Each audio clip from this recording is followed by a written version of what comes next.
Benarkah ada makhluk yang tinggal di bumi sebelum manusia? Pernahkah Anda benar-benar berhenti sejenak untuk berpikir? Alkitab dibuka dengan pernyataan yang sangat tegas. Pada mulanya Allah menciptakan langit dan bumi. Namun, hanya satu ayat kemudian, kita membaca sesuatu yang mengganggu. Bumi belum berbentuk dan kosong, gelap gulita menutupi samudera raya. Ada sesuatu yang terasa tidak cocok di sini. Bagaimana jika saya mengatakan kepada Anda bahwa di antara ayat pertama dan ayat kedua dalam kitab Kejadian terdapat sebuah jurang waktu, bukan hari, bukan tahun, melainkan jutaan tahun? Sebuah rahasia yang terkubur di bawah lapisan es, fosil, dan bencana planet yang baru mulai disingkap oleh arkeologi modern. Ini adalah teka-teki yang sering dihindari oleh sains. Sebuah pertanyaan yang telah diperdebatkan oleh para teolog selama berabad-abad, seringkali dalam diam. Dan yang mengejutkan, jawabannya mungkin tersembunyi tepat di depan mata kita, di baris pertama buku yang paling banyak dibaca dalam sejarah manusia. Selamat datang dalam sebuah penyelidikan yang menyatukan penanggalan karbon, lempeng tektonik, bahasa Ibrani kuno, dan nubuat milenial. Bersiaplah untuk mempertanyakan kembali semua yang pernah Anda pelajari tentang asal-usul bumi. Mengapa hari ini kita akan menyelami misteri penciptaan yang lebih dalam? Karena ada satu pertanyaan yang jarang dibahas secara serius. Siapa yang tinggal di dunia ini sebelum Adam? Narasi tradisional yang kita pelajari di sekolah minggu terasa sederhana, bahkan hampir kekanak-kanakan. Tuhan menciptakan dunia dalam 6 hari. Adam dan Hawa adalah manusia pertama. Mereka jatuh dalam dosa, selesai. Namun versi ini mengabaikan terlalu banyak hal. Ia mengabaikan dinosaurus, mengabaikan era geologis, mengabaikan miliaran fosil laut yang ditemukan di puncak gunung. Dan yang paling penting, ia mengabaikan teks Ibrani asli kitab Kejadian, teks yang mengandung nuansa makna yang seringkali hilang dalam terjemahan modern. Mari kita mulai dari hal yang paling jelas. Dinosaurus. Makhluk-makhluk kolosal yang menurut paleontologi konvensional mendominasi planet ini selama sekitar 165 juta tahun. Tyrannosaurus Rex, Brachiosaurus, Velociraptor. Pertanyaannya sederhana namun mengguncang. Di mana mereka cocok dalam kronologi Alkitab? Tanggapan standar dari kalangan kreasionis muda seringkali menyatakan bahwa dinosaurus hidup berdampingan dengan manusia dan bahwa Nuh membawa mereka ke dalam bahtera. Namun, penjelasan ini tidak menyelesaikan persoalan geologis. Ia tidak menjawab mengapa kita menemukan fosil trilobit di lapisan bumi yang bertanggal sekitar 500 juta tahun lalu, jauh sebelum mamalia muncul. Inilah wilayah yang jarang disentuh dari mimbar gereja. Salah satu pendekatan yang mencoba menjembatani masalah ini adalah teori gap, yang secara resmi diusulkan pada abad ke-19 oleh teolog Skotlandia Thomas Chalmers, meskipun akarnya dapat ditelusuri kembali hingga para bapa gereja mula-mula. Teori ini menyatakan bahwa terdapat jeda waktu yang tidak terbatas antara Kejadian 1 ayat 1 dan Kejadian 1 ayat 2. Dalam interval ini, sangat mungkin pernah ada dunia yang sepenuhnya berbeda. Ekosistem lengkap, peradaban yang utuh, bahkan kerajaan yang tidak diperintah oleh manusia, melainkan oleh makhluk surgawi. Mari kita membaca teks Kejadian dengan lebih cermat. Kejadian 1 ayat 1 berbunyi, "Pada mulanya Allah menciptakan langit dan bumi." Dalam bahasa Ibrani, kata bara digunakan, sebuah bentuk kata kerja yang menunjukkan tindakan yang telah selesai, sempurna, dan lengkap. Allah tidak menciptakan sesuatu yang setengah jadi. Ia tidak menciptakan kekacauan. Apapun yang diciptakan dalam ayat pertama itu sempurna, fungsional, dan layak huni. Namun ketika kita tiba pada ayat kedua, terjadi perubahan yang mencolok, dan bumi menjadi tidak berbentuk dan kosong, dan gelap gulita menutupi samudra raya. Dalam bahasa Ibrani asli digunakan kata tohu wabohu, yang berarti kekacauan total, kehancuran, kehampaan, sebuah kondisi akibat kehancuran, bukan penciptaan awal. Dan disinilah detail penting yang sering terlewat. Kata yang diterjemahkan adalah dalam banyak Alkitab berasal dari kata Ibrani haya, yang juga dapat berarti menjadi. Dengan kata lain, bumi tidak diciptakan kacau, bumi menjadi kacau. Penegasan ini diperkuat oleh Yesaya 45 ayat 18 yang berkata, "Sebab beginilah firman Tuhan yang menciptakan langit, dialah Allah yang membentuk bumi dan menjadikannya. Ia menegakkannya, ia tidak menciptakannya kosong, tetapi membentuknya untuk didiami." Ayat ini menegaskan satu hal dengan jelas. Tuhan tidak menciptakan bumi dalam keadaan kosong dan kacau. Kekacauan dalam Kejadian 1 ayat 2 bukanlah kondisi awal penciptaan, melainkan akibat dari sesuatu yang terjadi sebelumnya. Dan disitulah teori gap membuka ruang bagi pertanyaan-pertanyaan besar yang jarang berani diucapkan. Di sini digunakan kata yang sama, tohu, tetapi dibentuk agar dapat dihuni. Tuhan tidak menciptakan dunia yang kosong dan kacau. Dia menciptakan dengan tujuan, keteraturan, dan keindahan. Lalu muncul pertanyaan besar. Apa yang terjadi antara Kejadian ayat 1 dan ayat 2? Apa yang mengubah ciptaan yang sempurna menjadi sebuah planet yang tertutup air, es, dan kegelapan mutlak? Jawabannya tampaknya tersembunyi dalam kitab lain di Alkitab, yang ditulis berabad-abad kemudian, Yehezkiel pasal 28. Pada awalnya, Nabi Yehezkiel tampak sedang berbicara kepada Raja Tirus, seorang penguasa manusia dari bangsa Fenisia. Namun di ayat 12 terjadi sesuatu yang aneh. Deskripsi yang diberikan tidak lagi cocok untuk manusia manapun. "Hai anak manusia, ucapkanlah ratapan mengenai Raja Tirus dan katakan kepadanya, beginilah firman Tuhan Allah.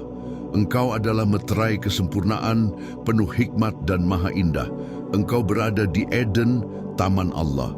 Engkau ditutupi dengan segala batu permata, sardis, topas, berlian, beril, oniks, yaspis, safir, karbunkel, dan zamrud. Tatahannya dan ukirannya dibuat dari emas. Pada hari engkau diciptakan, semuanya telah disiapkan. Tidak ada raja manusia yang pernah berada di Eden. Tidak ada penguasa dunia yang pernah diciptakan seperti ini." Bagian ini jelas mengalihkan fokusnya. Ini bukan lagi tentang manusia. Teks ini berbicara tentang Lucifer, kerub yang diurapi, makhluk surgawi yang diciptakan dengan keindahan, kuasa, dan hikmat yang luar biasa. Perhatikan satu detail penting. Lucifer tidak ditutupi oleh tanaman atau pohon, melainkan oleh batu-batu mulia. Bukan kerajaan biologis, tetapi kerajaan mineral, kerajaan geologis. Disinilah hubungannya menjadi jelas. Eden Lucifer bukanlah Eden Adam.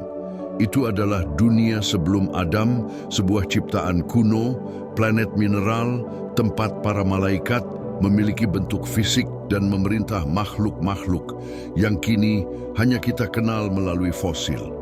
Teks itu berlanjut dalam Yehezkiel 28 ayat 15.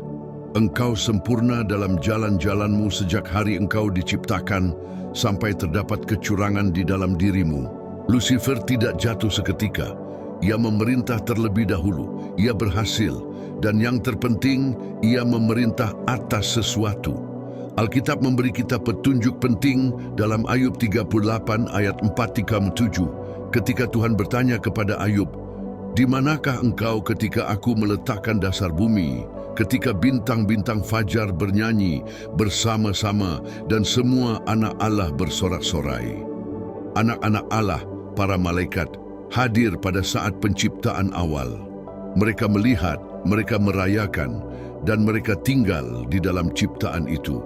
Sekarang mari kita hubungkan hal ini dengan dunia fisika dan geologi. Ilmu geologi modern mengidentifikasi setidaknya 5 kepunahan massal besar dalam sejarah bumi.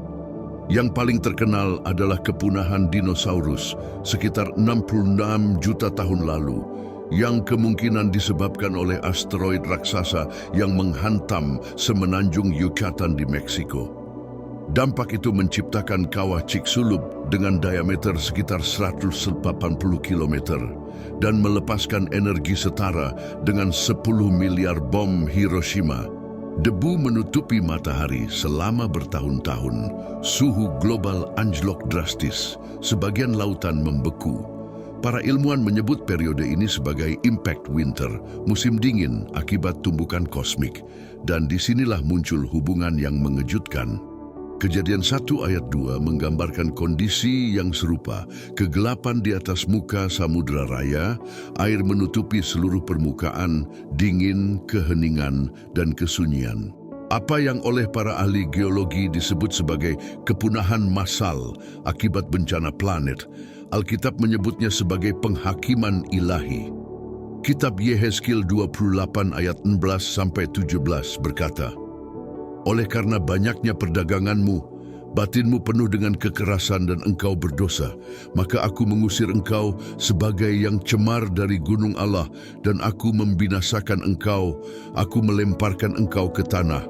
Lucifer benar-benar dilemparkan ke bumi dan dampak kejatuhannya menghancurkan ciptaan aslinya. Hal ini ditegaskan kembali dalam Yesaya 14 ayat 12 dan 17. "Wah, engkau jatuh dari langit, hai bintang fajar, putra fajar. Engkau ditewaskan dan dilemparkan ke bumi. Engkau menjadikan dunia seperti padang gurun dan menghancurkan kota-kotanya."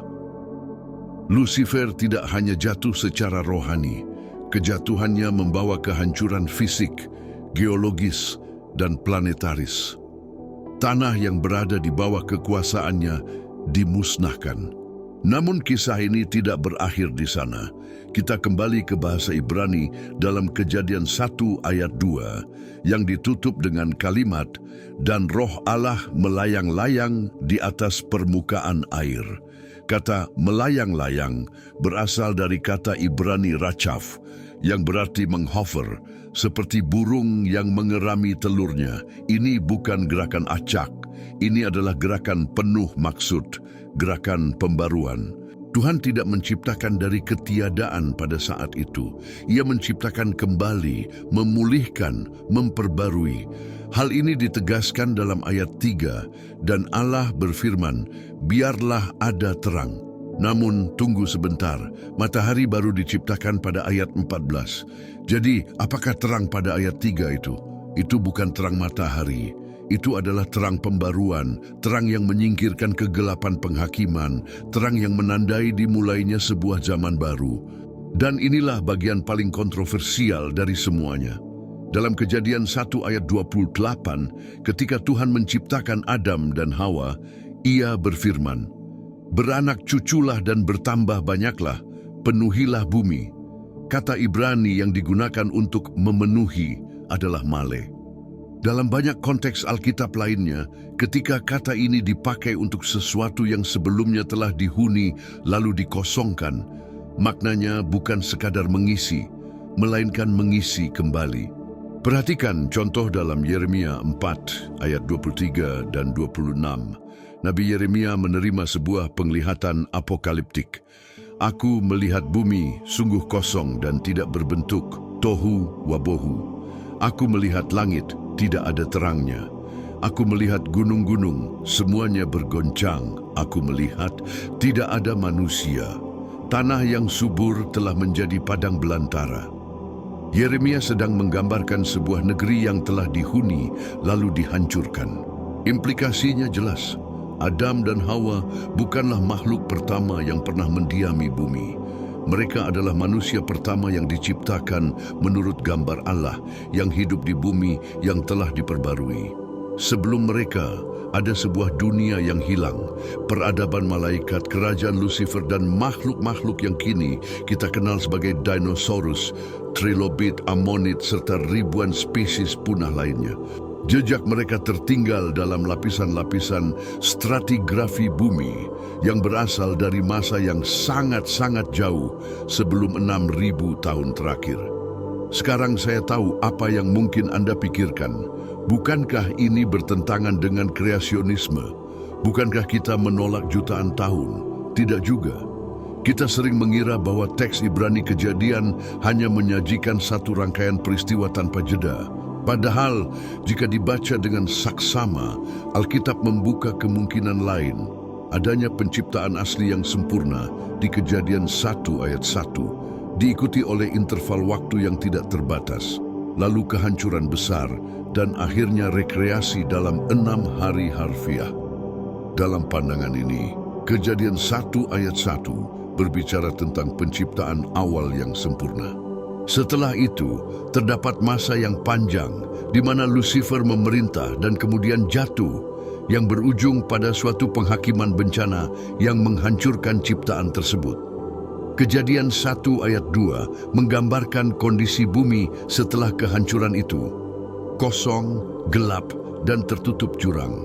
Barulah sejak Kejadian 1 ayat 3, Allah memulai rekreasi dalam 6 hari, bukan untuk menciptakan bumi dari nol, melainkan untuk mempersiapkannya kembali bagi umat manusia.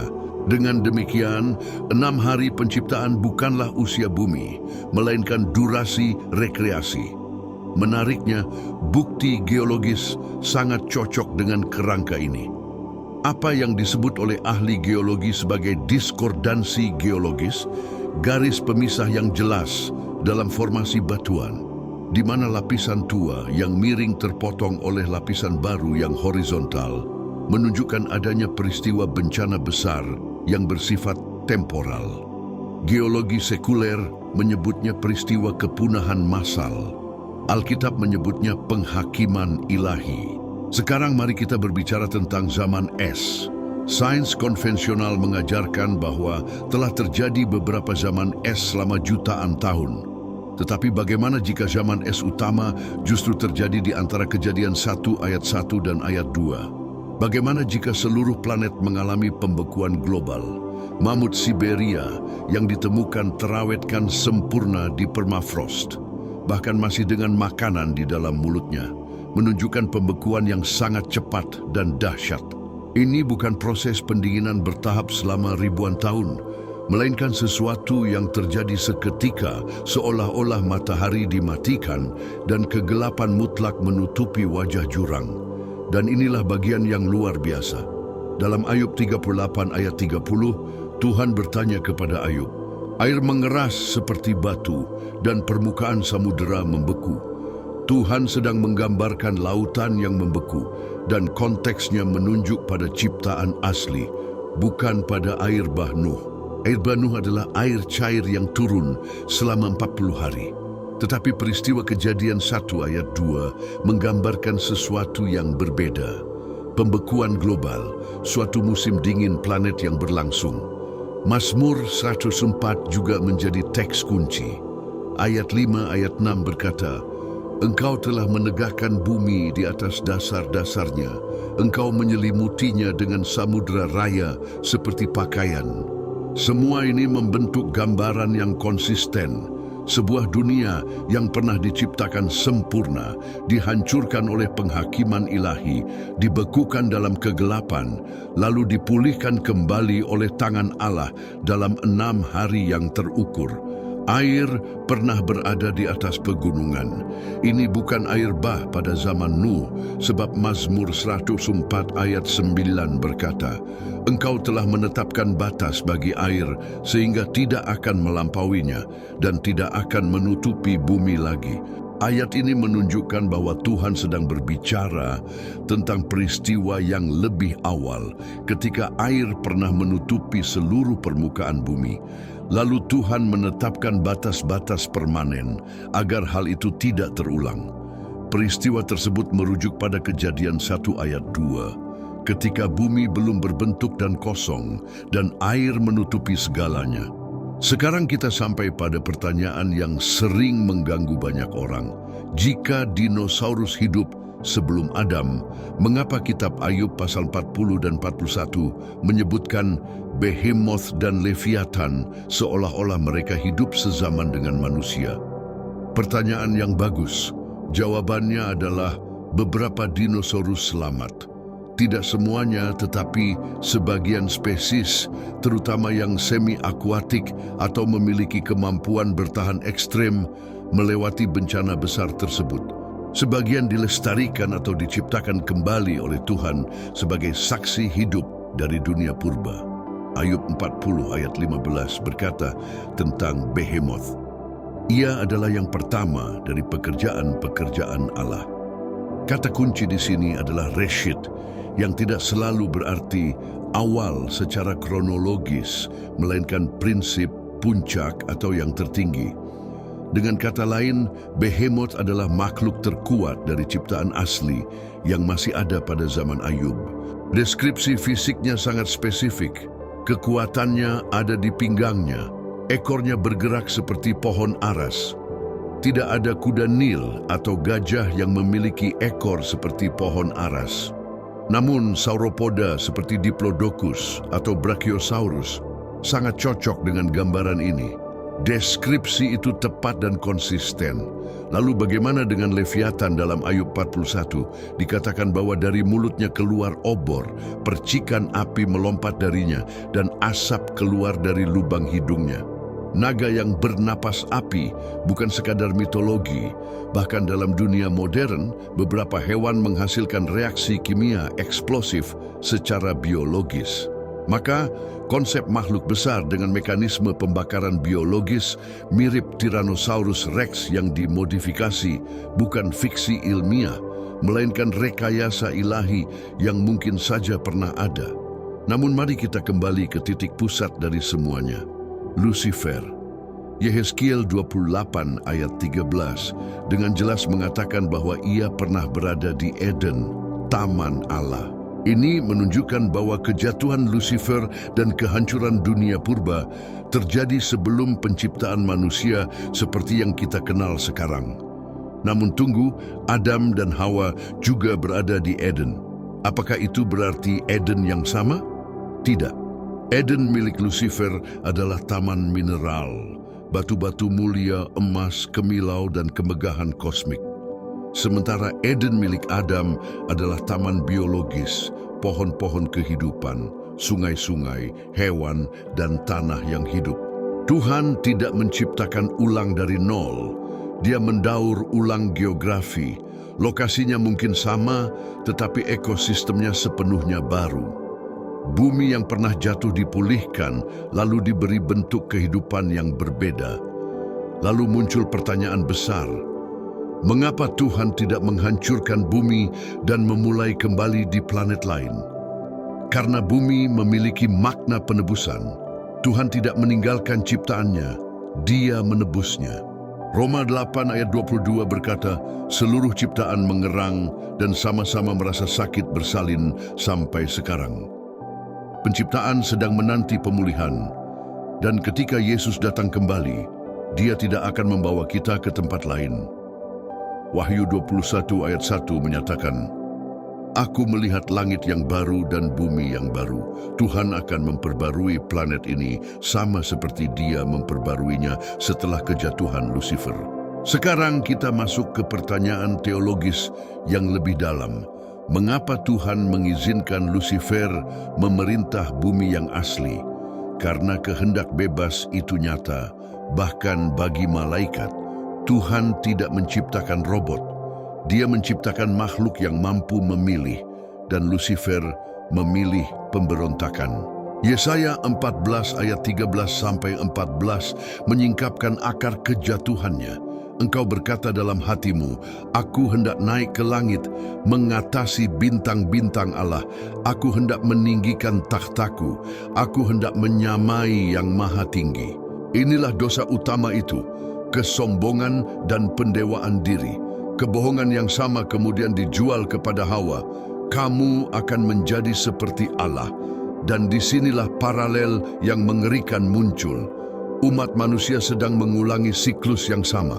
Transhumanisme, Kecerdasan buatan, pengeditan gen, janji keilahian melalui teknologi, semua itu membawa pesan yang sama, menjadi dewa tanpa Tuhan. Itu bukan kemajuan, itu adalah pemberontakan lama dengan wajah baru. Jika manusia tidak bertobat, maka nasibnya pun akan sama.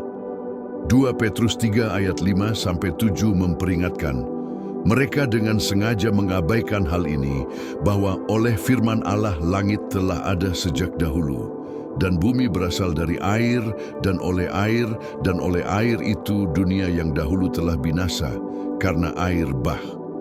Sejarah bukan sekadar cerita masa lalu, ia adalah peringatan yang sedang terulang. Tetapi langit dan bumi yang ada sekarang disimpan oleh api untuk hari penghakiman, untuk merangkum seluruh kronologi kejadian 1/1 pada suatu waktu yang tidak ditentukan, berpotensi miliaran tahun yang lalu. Tuhan menciptakan langit dan bumi dalam kesempurnaan mutlak. Pada masa itu, Lucifer ditunjuk sebagai penguasa planet ini, dinosaurus dan makhluk sebelum Adam lainnya menghuni bumi. Kemudian, Lucifer memberontak terhadap Tuhan. Ia diusir dari surga dan kejatuhannya memicu bencana kosmis. Bumi mengalami kehancuran besar, dibanjiri, membeku, dan diselimuti kegelapan. Kejadian 1 ayat 2, bumi menjadi kacau dan kosong. Terjadi kepunahan massal, pembentukan lapisan geologis, serta fosil-fosil. Dunia memasuki apa yang dapat dipahami sebagai zaman es global. Kejadian 1 ayat 3-31, Tuhan tidak meninggalkan ciptaannya. Dalam 6 hari harfiah, ia membangun kembali bumi, menciptakan ulang atmosfer, memisahkan air, memunculkan daratan, dan mengisi bumi dengan kehidupan yang baru. Pada hari ke-6, Tuhan menciptakan Adam dan Hawa untuk memerintah ciptaan yang telah dipulihkan ini. Kejadian 3, Lucifer yang kini dikenal sebagai setan, kembali kali ini sebagai ular dan mencobai Hawa. Kemanusiaan pun jatuh ke dalam dosa. Roma 5 ayat 12 menegaskan, dari satu orang dosa masuk ke dunia. Dosa Adam membawa kematian rohani bagi umat manusia. Dosa Lucifer sebelumnya telah membawa kematian fisik atas ciptaan yang lama. Namun disinilah letak pengharapan itu. Sama seperti Tuhan tidak meninggalkan bumi setelah kejatuhan Lucifer, Dia juga tidak meninggalkan manusia setelah kejatuhan Adam. Kejadian 3 ayat 15 menyatakan Injil pertama, Aku akan menempatkan permusuhan antara engkau dan perempuan itu, antara keturunanmu dan keturunannya. Ia akan meremukkan kepalamu dan engkau akan meremukkan tumitnya. Yesus adalah benih yang meremukkan kepala ular. Kolose 2 ayat 15 menyatakan, Ia telah melucuti pemerintah-pemerintah dan kuasa-kuasa dan menjadikan mereka tontonan umum dalam kemenangannya atas mereka di kayu salib. Salib bukan hanya tentang keselamatan pribadi. Salib adalah tentang pemulihan kosmis, pemulihan seluruh ciptaan. Tuhan berfirman, Aku mengembalikan apa yang telah dihancurkan musuh. Dengan cara yang sama seperti Ia mengubah kekacauan dalam Kejadian 1 ayat 2 menjadi tatanan yang sempurna, Tuhan juga mengubahkan hidup kita. 2 Korintus 5 ayat 17 berkata, Jadi siapa yang ada di dalam Kristus, ia adalah ciptaan baru. Yang lama telah berlalu, sesungguhnya yang baru sudah datang. Dan suatu hari kelak, Wahyu 21 ayat 5, Tuhan akan berkata dari takhtanya, Lihatlah, aku menjadikan segala sesuatu baru, bukan beberapa hal, semuanya. Alkitab menunjukkan bahwa bumi akan diperbarui 3 kali. Pembaruan pertama, Kejadian 1 ayat 3, ketika terang menembus kekacauan. Pembaruan kedua, milenium Kristus, saat bumi dipulihkan di bawah pemerintahannya. Pembaruan ketiga, langit baru dan bumi baru. Dan kali ini, Wahyu 21 ayat 4 menjanjikan tidak akan ada lagi maut atau perkabungan atau jeritan atau rasa sakit, sebab segala sesuatu yang lama itu telah berlalu. Lalu, apa penerapan praktis dari semua ini? Mengapa ini penting bagi Anda hari ini? Karena ini membuktikan bahwa Alkitab bukan mitologi, bukan puisi primitif, melainkan sejarah sejati, geologi profetik dan fisika yang diwahyukan. Ketika para arkeolog menemukan lapisan kehancuran global, mereka sedang membaca halaman-halaman penghakiman ilahi. Ketika para paleontolog menggali fosil makhluk yang punah, mereka menyentuh sisa-sisa dunia yang pernah ada. Dan ketika Anda menatap langit berbintang dan merasa bahwa ada sesuatu yang jauh lebih besar dari diri Anda benar. Tuhan menciptakan segalanya. Ia menghancurkan bila perlu. Ia menciptakan kembali dengan tujuan.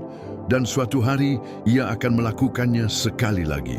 Yesaya 65 ayat 17 bernubuat, sebab sesungguhnya Aku menciptakan langit baru dan bumi baru, dan hal-hal yang dahulu tidak akan diingat lagi. Dinosaurus tidak akan diingat, kerajaan Lucifer akan dilupakan, tetapi Anda yang percaya kepada Yesus. Wahyu 2 ayat 17 menjanjikan, Aku akan mengaruniakan kepadanya batu putih, dan pada batu itu tertulis nama baru yang tidak diketahui oleh siapapun selain oleh Dia yang menerimanya. Anda akan memiliki identitas kekal dalam ciptaan yang telah diperbarui. Jadi, lain kali seseorang bertanya, di mana dinosaurus dalam Alkitab? Anda bisa tersenyum dan berkata, mereka ada di sana. Di antara baris-baris Kejadian 1, di antara ayat 1 dan ayat 2, dalam jeda sunyi ketika Lucifer memerintah dan kemudian jatuh, dalam lapisan-lapisan stratigrafi yang bersaksi tentang penghakiman ilahi, dan dalam janji bahwa Tuhan selalu memperbarui apa yang telah dihancurkan. Karena pada akhirnya, video dokumenter ini bukan tentang dinosaurus, ini tentang harapan, ini tentang Tuhan yang tidak pernah menyerah. Tuhan yang memandang kekacauan dan berkata, biarlah ada terang. Tuhan yang melihat hidup Anda hancur dan berbisik, Aku bisa merekonstruksinya. Sama seperti Dia membangun kembali bumi setelah kejatuhan Lucifer, Dia juga sanggup membangun kembali Anda setelah kejatuhan Anda. Mari kita berdoa. Bapa Surgawi, pencipta alam semesta, Dia yang berbicara dan galaksi muncul, yang menghembuskan firman dan bintang-bintang menyala, yang menahbiskan tatanan dan kekacauan pun berubah menjadi kosmos. Kami mengagumi Engkau, kami mengasihi Engkau, bukan hanya karena Engkau menciptakan, tetapi karena Engkau menciptakan kembali. Karena ketika segalanya tampak hilang, ketika kegelapan menutupi jurang dan kekosongan mendominasi, Roh-Mu melayang di atas air dan berkata, ini belum berakhir. Tuhan, terima kasih karena Engkau tidak pernah menyerah atas ciptaan-Mu. Terima kasih karena Engkau tidak meninggalkan bumi ketika Lucifer merusaknya. Terima kasih karena Engkau tidak meninggalkan kami ketika Adam jatuh dalam dosa. Dan terima kasih karena Engkau mengutus Yesus untuk menghancurkan kepala ular kuno dan memastikan bahwa suatu hari nanti segala sesuatu akan dipulihkan. Amin. Semoga video ini bukan sekadar pengetahuan intelektual, melainkan menjadi transformasi rohani dalam hidup kami. Kiranya kami memahami betapa besar karya penciptaan dan penebusan-Mu, dan memiliki kerendahan hati untuk menyerahkan diri sepenuhnya kepadamu. Sebagaimana Engkau mengubah tohu wabohu menjadi surga, ubahlah juga hati kami. Di mana ada kekacauan, bawalah ketertiban. Di mana ada kegelapan, bawalah terang. Di mana ada kematian, bawalah kehidupan. Dan kiranya kami hidup setiap hari dalam pengharapan yang mulia, bahwa segera, ya segera, kami akan mendengar suara-Mu yang menggelegar dari takhta, berkata, lihatlah, Aku menjadikan segala sesuatu baru. Lihatlah, Aku menjadikan segala sesuatu baru. Sampai hari itu tiba, jadikanlah kami saksi yang setia dari Allah yang memperbarui. Dalam nama Yesus, pencipta yang berinkarnasi, penebus yang disalibkan, raja yang bangkit dan menang. Amin.